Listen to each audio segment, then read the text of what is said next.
atraco armado arribong casa Tangkilander at tumuluga durante ora ng lat di anoche pa Marduga, unda hasta agredi habitante com arma din kabis.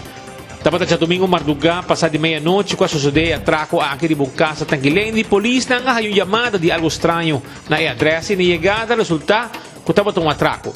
3 membros de família estavam na casa no momento aí. 2 atracadores, para espanhol, a bule hackware de land de casa.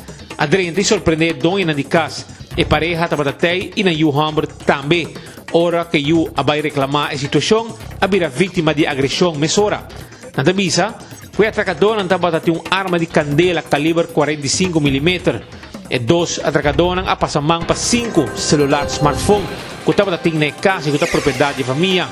Aunque bisanan ko notin placa tok na não queda sem agredir e membro de família. Jay nang salibando na casa e disparse. Não te conheci com nang abandonar a área.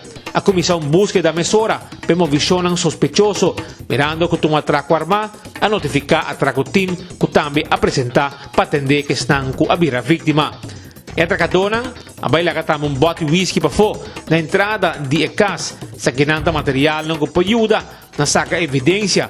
Slachtoffer hulp wardo avisa. E o Hamburg, com sofrer dano, a waro atendi para paramédico ng ambulance, ka waro yama pa polis.